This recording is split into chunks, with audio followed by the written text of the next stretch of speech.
This topic is a little bit advanced. We're covering rifles, as you can see here.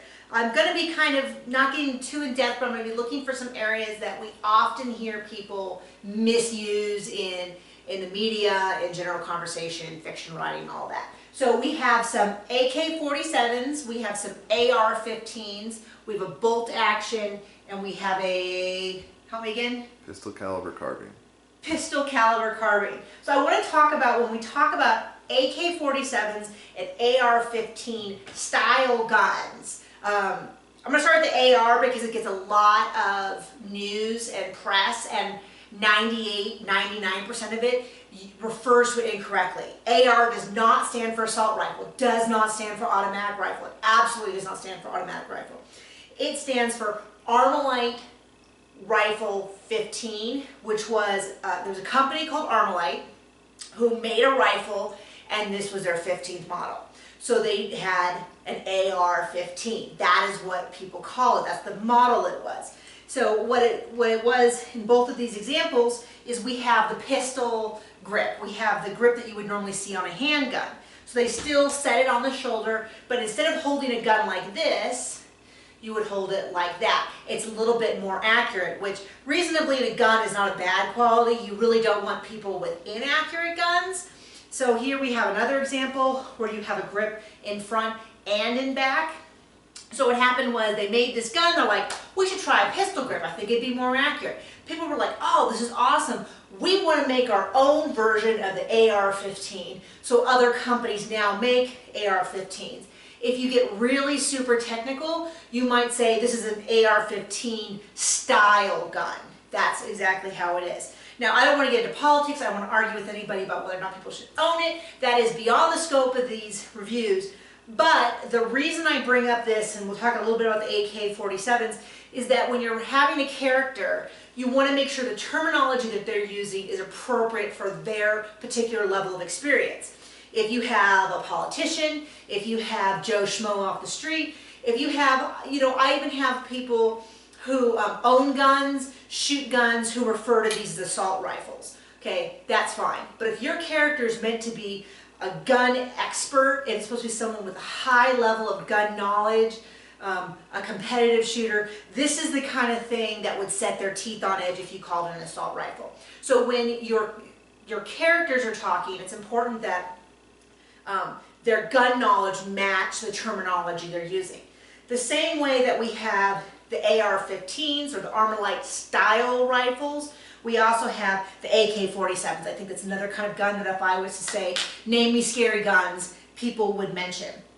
So, please excuse my pronunciation, AK-47 means automatic Kalashnikov. Close, my husband says that's close enough. So, and I will point out on this particular AR, we do have a silencer or suppressor. And I'm going to have a whole section on those in the future where we're going to talk about it, and hopefully we'll get some footage of the sound difference between with and without. This one also has one. This one does not, but this is an AK-47 short barrel. Now what I want to tell you is that in all these cases, both suppressors and the short barrel, they are legally owned, so don't call the police on us, but they are restricted ownership. You can't go into a gun store and buy one.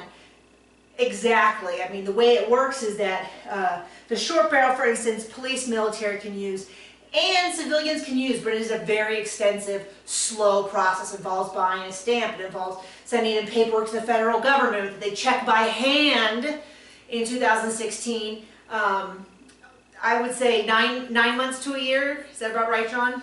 That's about fair. Kind of wait times vary. So that's something to realize, is that not every gun is equal in terms of its accessibility.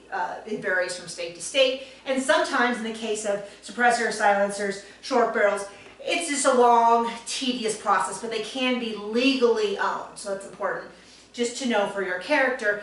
It could be as simple as saying, it took me a year to get this gun. Boom, now you're authentic. You're impressing gun people left and right. We have a bolt action here. So what I want to talk about with when I say an AK-47 being automatique, I am not talking about an automatic rifle. This is where some of the terminology can be misleading, where a little bit of knowledge can really set you off on a bad path. Automatique, in this particular case, means that after the bullet is shot, automatically the next bullet is brought into position, but it is not shot until the trigger is pulled. And that's a misunderstanding between an automatic rifle, which is a term that is thrown around all over the place, that doesn't always mean what people think it means. So in this case we have, let's see if I can get this right, we have a piston driven, and this one's a gas driven, meaning that the gas puts a piston which pushes out, pulls out the next bullet, you're ready to go. Over here we have it all gas, and to really set it off we have a bolt, which means you shoot, you have to take the bolt and manually bring up the next bullet, okay? Little bit slower.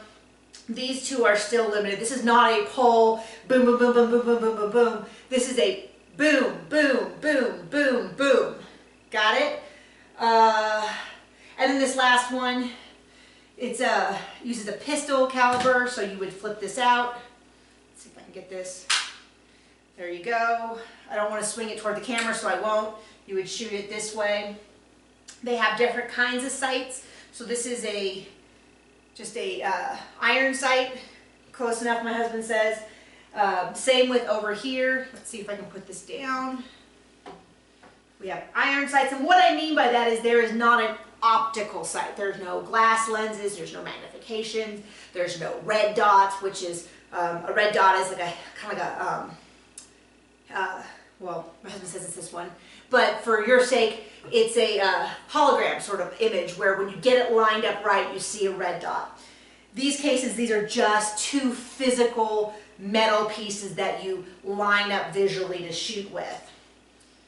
And that is probably more than you ever really need to know about the rifle category. The last bit I'll add is that by looking at these guns, unless you know every single gun because of your specific knowledge, you cannot tell that the black ones are scarier than the wooden ones. It's a common misconception that a black, scary gun is more dangerous.